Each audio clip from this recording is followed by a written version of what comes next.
Bonjour, nous allons parler du syndrome de l'intestin irritable post-infectieux. Quelques conflits d'intérêts avec le sujet. D'abord, les fondamentaux du syndrome de l'intestin irritable. Il se définit par une association de symptômes que sont des douleurs abdominales, des ballonnements et des modifications du transit, diarrhée, constipation ou alternance des deux. La présentation clinique est variable car ces symptômes peuvent coexister, se succéder ou se combiner. Leur caractère chronique est nécessaire au diagnostic. Les critères diagnostiques sont regroupés dans la classification dite de Rome. On aboutit ainsi à une maladie chronique qui évolue par poussée. La durée et l'intensité des poussées est variable, elles sont entrecoupées de phases de rémission et parfois de crises plus paroxystiques. On considère qu'il existe actuellement trois phénotypes de la maladie: le syndrome de l'intestin irritable, donc S2I, dominé par une constipation, puis les formes dominées par de la diarrhée, S2I-D, et les formes mixtes qui alternent les deux types de troubles du transit. Le diagnostic positif suppose l'exclusion des autres pathologies qui peuvent donner des symptômes similaires. Il y a bien sûr le cancer, mais aussi les maladies infectieuses, les maladies inflammatoires de l'intestin, comme la maladie de Crohn ou la rectocolite ulcéro-hémorragique, la maladie cœliaque, les colites microscopiques, entre autres. Malgré cette énumération, en fait, le diagnostic est le plus souvent évident. La problématique est plutôt de déterminer la complexité des examens à pratiquer avant de retenir le diagnostic. Le contexte et l'âge sont déterminants, bien sûr. On pratiquera une coloscopie d'autant plus rapidement qu'il existe des signes de gravité, comme un saignement qui est absent en cas de colopathie fonctionnelle ou de syndrome de l'intestin irritable, que le sujet a des antécédents familiaux de cancer ou qu'il a simplement dépassé la cinquantaine. Il y a plusieurs synonymes. Les troubles fonctionnels peuvent toucher l'ensemble du tube digestif, mais lorsqu'ils prédominent au niveau du côlon, ils prennent le nom de syndrome de l'intestin irritable, en anglais Irritable Bowel Syndrome. Attention, l'acronyme IBD désigne les Inflammatory Bowel Disease, donc les maladies inflammatoires. Le terme populaire de colopathie fonctionnelle peut être aussi utilisé, mais il faut bannir le terme de colite, car il fait référence à un mécanisme inflammatoire, ce qui n'est pas le cas dans le syndrome de l'intestin.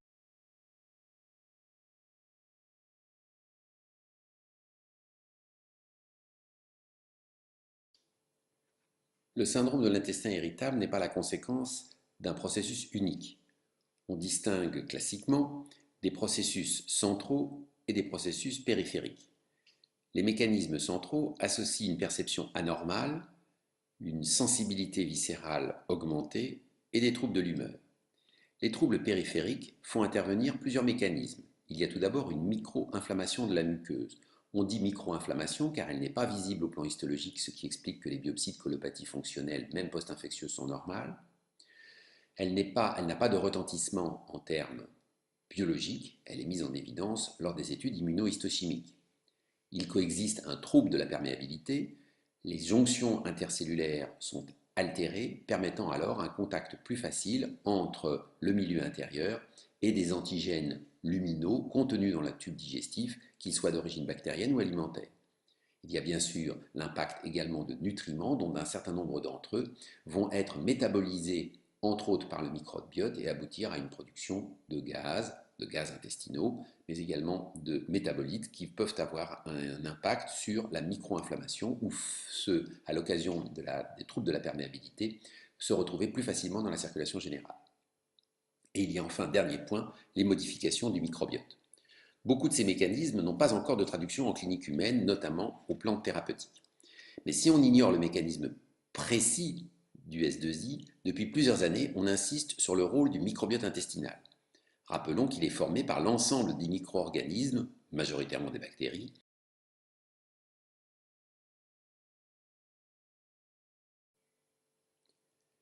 Quels sont les arguments en faveur de la participation du microbiote dans la genèse du syndrome de l'intestin irritable? Il y a tout d'abord la constatation d'une composition différente du microbiote selon que l'on s'adresse à une population générale ou à une population atteinte de syndrome de l'intestin irritable, qui dans ce dernier cas a un microbiote qui est plus pauvre, tant en quantité qu'en variété.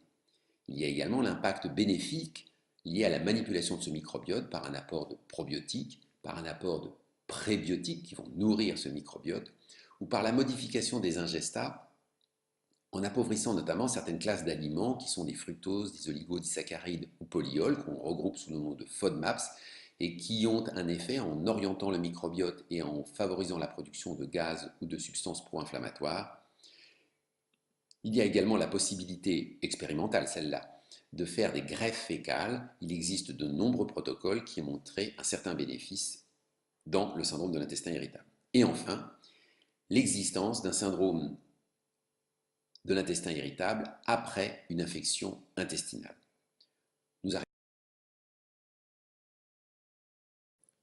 Le syndrome de l'intestin irritable post-infectieux correspond donc à une réalité épidémiologique. Cette réalité était suspectée, mais elle a été bien mise en évidence dans une étude des années 2000.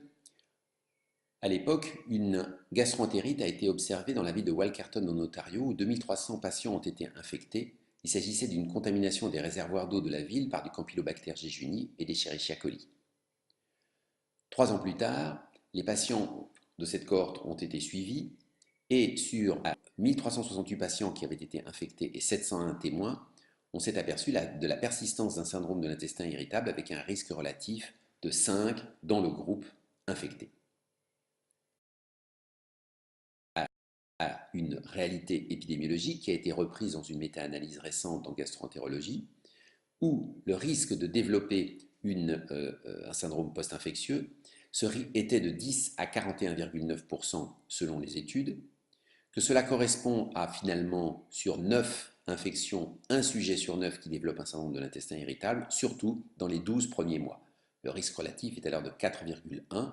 Au-delà, le risque a tendance à décroître jusqu'à 2,5, mais il persiste et parfois de très nombreuses années.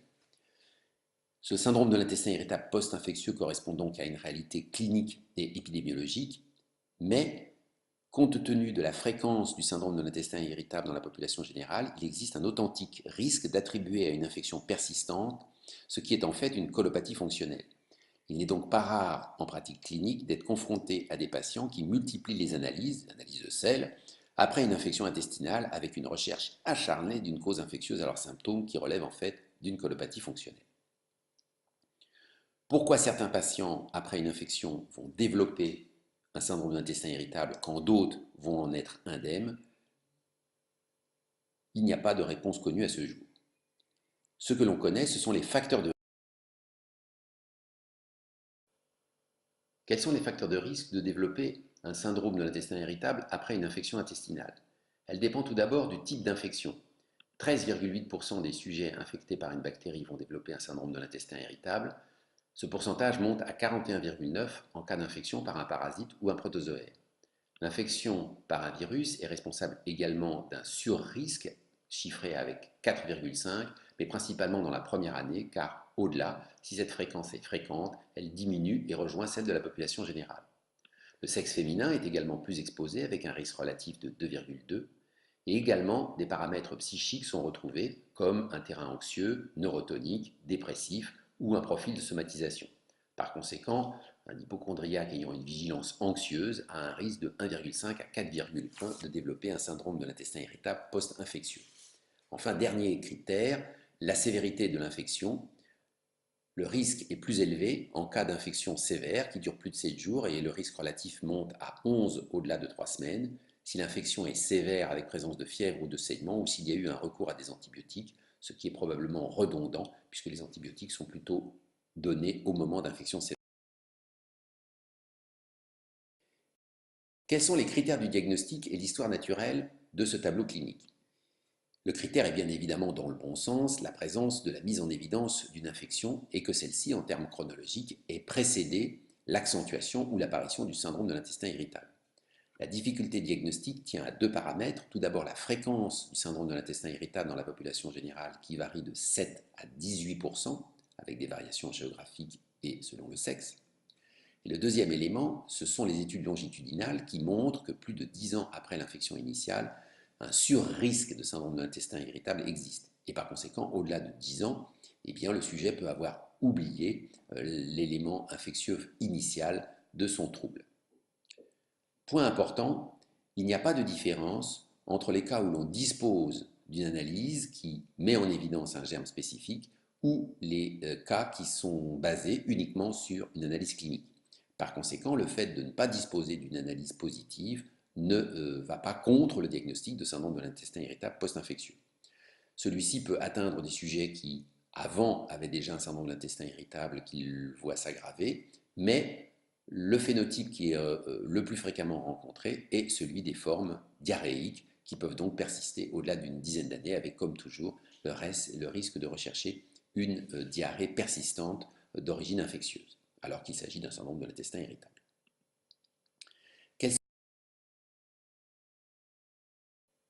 Les germes impliqués comportent tout d'abord des bactéries, Campylobacter jejuni, Salmonella enterica, Shigella sonei, mais également des souches d'Escherichia coli.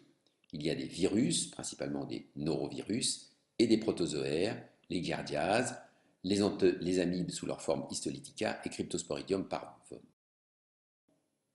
Des mécanismes. Il y a tout d'abord une inflammation. Il a été constaté que l'inflammation induite par l'infection intestinale peut persister au-delà de l'infection avec des anomalies sur les biopsies coliques et rectales. Mais la modification échappe à l'histologie standard et n'est pas spécifique. Par conséquent, comme nous l'avons dit, une histologie colique normale lors des biopsies endoscopiques n'élimine pas le diagnostic. On a trouvé simplement une augmentation persistante des mastocytes qui conduisent à la production de médiateurs comme la sérotonine qui a un rôle important dans la sensibilité et la motricité viscérale. À l'occasion de l'infection, les jonctions cellulaires sont altérées, augmentant la perméabilité intestinale. Cette perméabilité est par la suite entretenue par la dégranulation des mastocytes et par un stress chronique.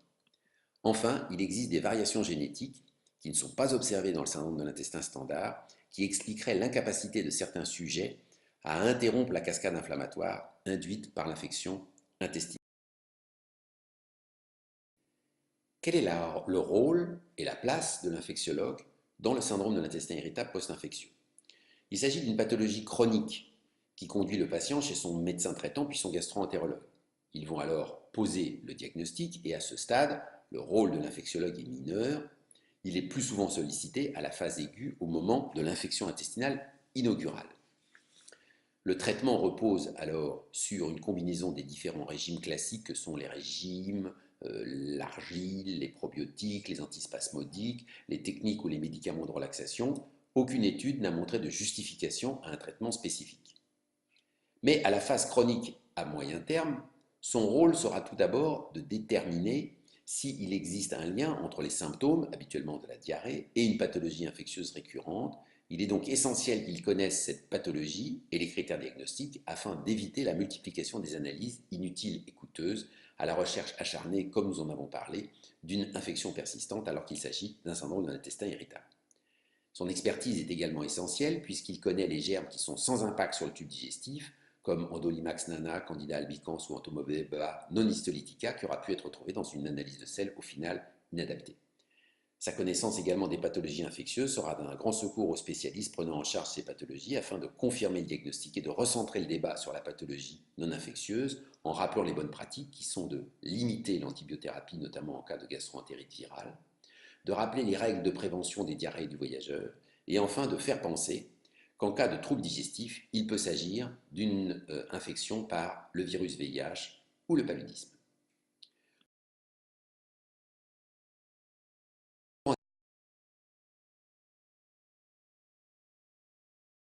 Pour en savoir plus, un certain nombre de publications sont accessibles en accès libre. Je vous remercie de votre